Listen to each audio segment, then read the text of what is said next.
हमारे पौराणिक ग्रंथों को रचते समय विद्वान लेखकों ने ऐसे ऐसे हैरत अंगेज रहस्यों का उल्लेख किया है कि जिसको जानने के बाद हर कोई आश्चर्य में पड़ जाता है। कहते हैं कि जब गोस्वामी तुलसीदास जी अपना रामचरितमानस ग्रंथ लिखते लिखते अरण्यकांड पर पहुंच गए थे, तब वह अरण्यकांड में सीता हरण वाले प्रसंग में पहुंचकर बड़े गंभीर सोच में पड़ गए, क्योंकि एक तरफ तो उन्हें अपना ग्रंथ पूरा करना था और दूसरी तरफ माता सीता की पवित्रता को गंगा की तरह निर्मल बनाए रखना था। अब वे अजीबोगरीब अनेक प्रकार के विचारों के जाल में उलझ गए। तब आपको जानकर आश्चर्य होगा कि उस समय गोस्वामी तुलसीदास जी ने विज्ञान का सहारा लिया। कहते हैं कि उन्होंने विज्ञान से जुड़ी हुई तमाम पुस्तकों के पन्नों को पलट डाला।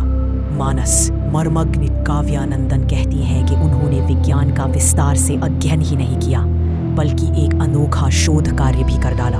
कहते हैं कि जिस रहस्य के बारे में लक्ष्मण जी को भी पता नहीं था, गोस्वामी तुलसीदास जी ने अपने रामचरितमानस में विज्ञान के उस अनूठे रहस्य का सहारा लिया।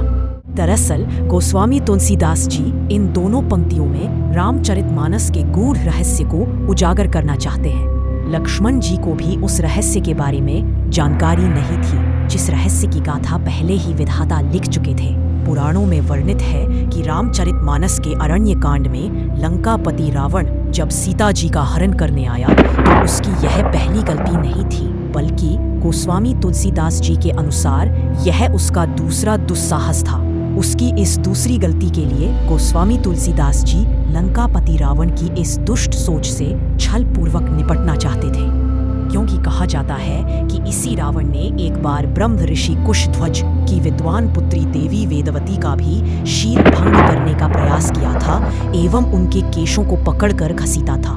तब अपने अपमान से क्रोधित एवं दुखी होकर देवी वेदवती ने योग विद्या द्वारा स्वयं को अग्नि में समर्पित कर दिया था। स्वयं को अग्नि में समर्पित करते करते वेदवती ने संकल्प ले लिया था कि वह एक न एक दिन इस दुष्ट रावण से उसके इस दुस्साहस का प्रतिशोध अवश्य लेगी। और अपना मानव जीवन त्याग देने के पश्चात भी वेदवती जीवात्मा के रूप में अग्निदेव की शरण में रही और लंकापति रावण से अपने पति भगवान विष्णु द्वारा प्रतिशोध लेने के बाद ही मुक्ति प्राप्त की।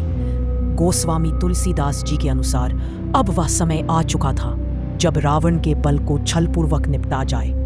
तब 14 वर्ष के वनवास के दौरान पंचवटी में सीता हरण के पूर्व अग्निदेव से प्रार्थना की गई वह लंकापति रावण को दंड देने के लिए सहायता करे। दरअसल अग्निदेव के पास अभी तक ब्रह्म ऋषि कुशध्वज की पुत्री वेदवती की जीवात्मा समाहित थी। उस समय यह योजना बनाई गई कि ब्रह्म ऋषि कुशध्वज की पुत्री वेदवती की जीवात्मा को किसी तरह सीता जी के क्लोन में प्रविष्ट करा दिया जाए और असली सीता जी को कहीं छिपा दिया जाए, ताकि सीता जी 14 वर्ष के वनवास में सुरक्षित रह सके और वनवास के पश्चात श्री राम के पास सकुशल पहुंचाया जा सके।